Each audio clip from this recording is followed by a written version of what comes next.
Good morning, Year 7. I hope you've had a lovely week. Sadly, the sunshine does appear to have left us, but nevertheless, I hope you've been doing lots of schoolwork and you've been doing lots of things that you enjoy along the way as well. So today is Friday, so it is Assembly Day. So here I am, sending you your virtual assembly for this week. So because I've spent the whole week hearing about all these amazing achievements that my lovely Year 7s have been up to, I thought it would be a good time to start our assemblies on achievement.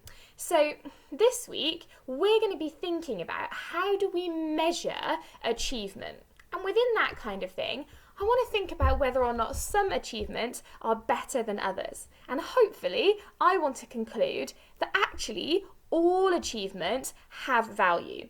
They are different. Obviously, every achievement is going to be different, but every single achievement, no matter how small, no matter how big, can affect people in so many different ways, and therefore they all have value. So, I thought I'd start off with a definition. So my definition for you is, what is an achievement? That seems like a good place to start. So according to the dictionary, achievement is defined as a thing done successfully with effort, skill, or courage. But what does that really mean in real life?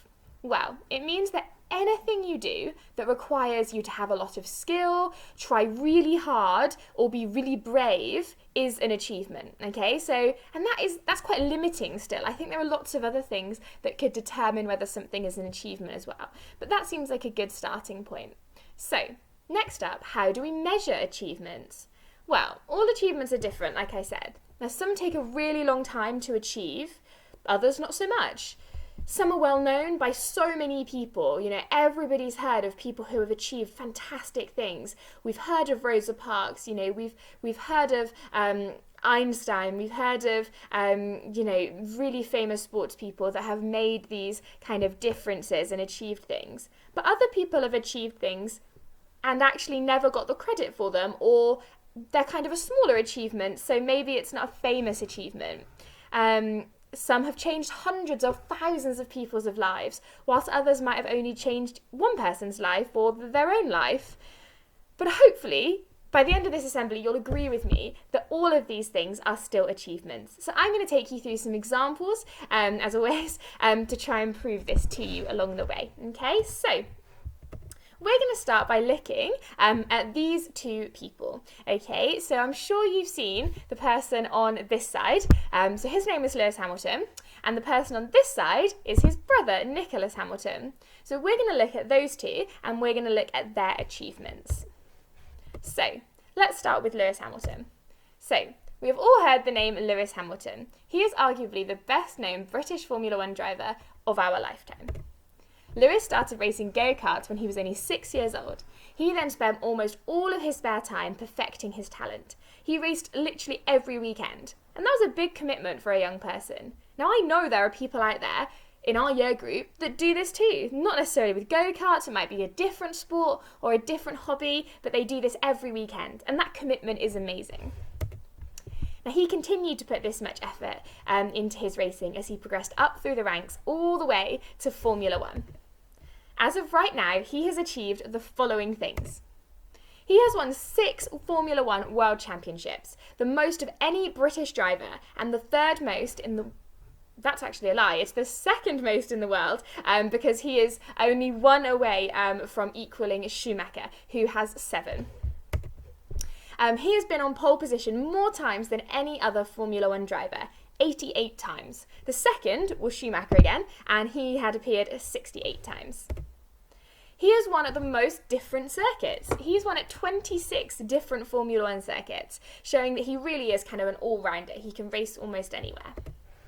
And he was the first and only, to date, black Formula One driver. So that's, crushing through a whole nother barrier as well. Not only has he become the absolute best, but he became the best in kind of a sport where actually, black people have not made up very many at all of the people who appear in that sport.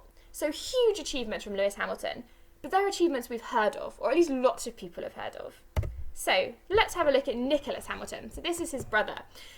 Now, we might not all have heard of Lewis Hamilton's younger brother, Nicholas Hamilton, but he really has achieved a lot in his life so far. Now, he was born 2 months prematurely, and he was diagnosed with cerebral palsy. What is cerebral palsy? So basically it affects the muscles of somebody and like your ability to control them. Muscles either contract too much or too little, or all at the same time. So that means like your limbs can be stiff, kind of, and like painful when you try and move into certain positions.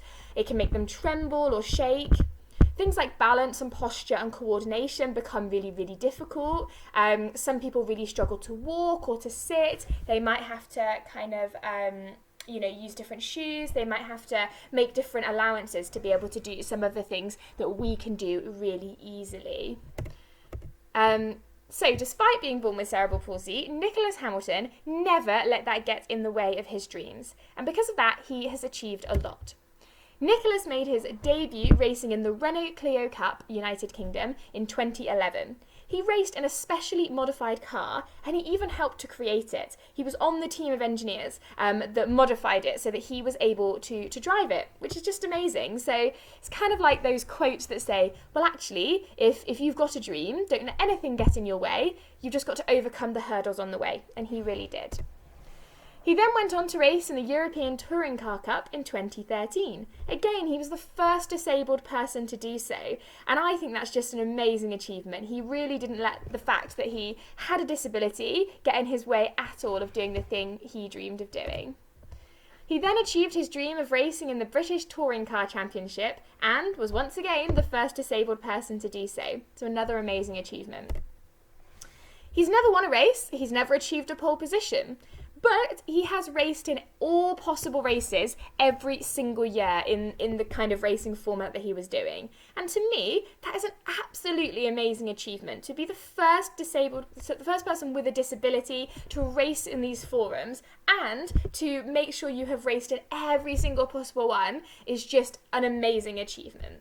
And hopefully this has kind of shown you that it doesn't necessarily matter whether everyone knows about your achievements, whether your achievements are famous, whether they are first place or 20th place. If it's an achievement to you, that is an absolutely amazing thing, and you should be so proud of yourself.